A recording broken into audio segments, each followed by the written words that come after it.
What's going to happen this afternoon is it's two sessions.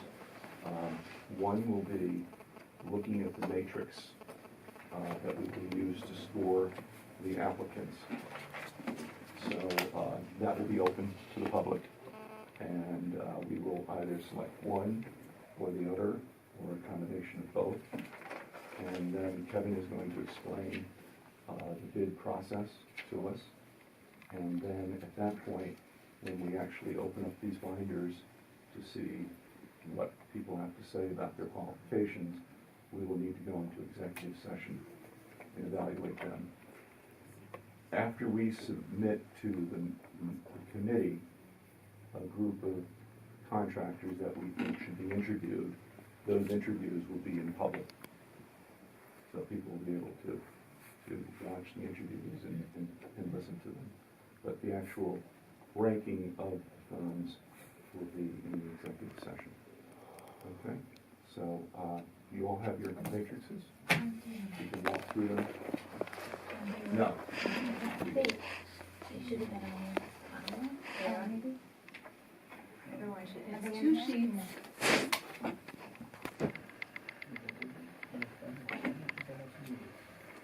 Yeah, I think that, is that it? Yes, I think that's it. So the 2 sheets that you have before you are actually the templates that the town has used in the past to develop a score or a ranking for the RFQs. And at this point, Mr. Marsilio is here. Hello, Mr. Costa. How are you? How are you?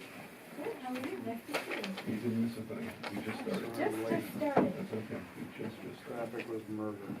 You need another set? You got them? Okay. So John, I'm not sure. Would you like to speak to the scoring?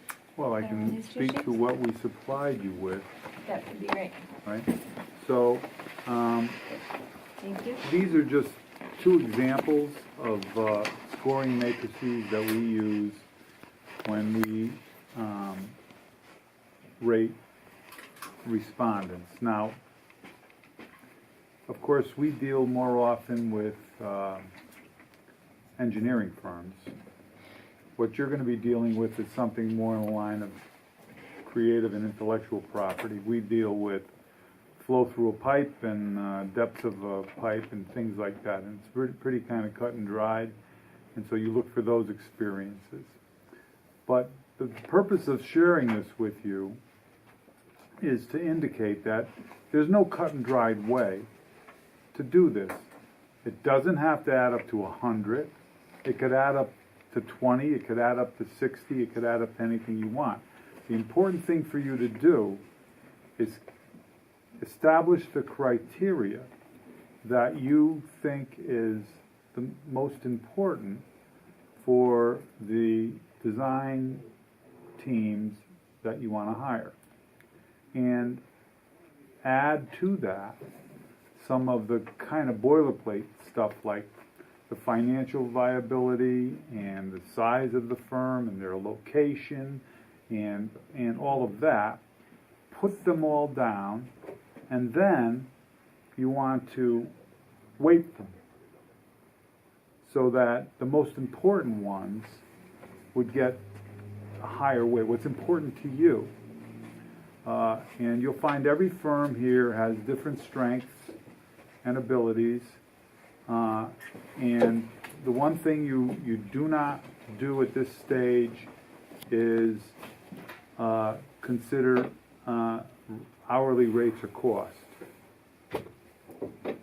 That is for another day, because again, you're buying creativity, and you're buying the intellectual property that they are able to provide you with. And you don't want to ever put yourself in a position that where you could be criticized for not taking a low bidder, because it's like bidding out your heart surgery. You don't do that. You want the best person for this job, and the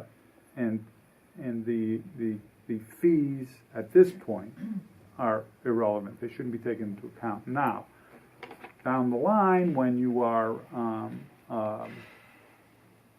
you're going to contract on this stuff, then it becomes a budget issue, and maybe you can't afford Cesar Pele or something, you can't afford Michelangelo. And you just say to yourself, well, it's not in the cards, we'd like to have hired you, but it's too much. And you would go to the second person and you'd say, okay, you came in second on all the qualifications. What will your fees be on something like this? And you evaluate them in the context of everything else that's involved in the project. So that's what these were meant to indicate. These categories may or may not be germane or relevant to what you seek out. They certainly, for instance, should be licensed in the state of Connecticut. They ought to have some sort of experience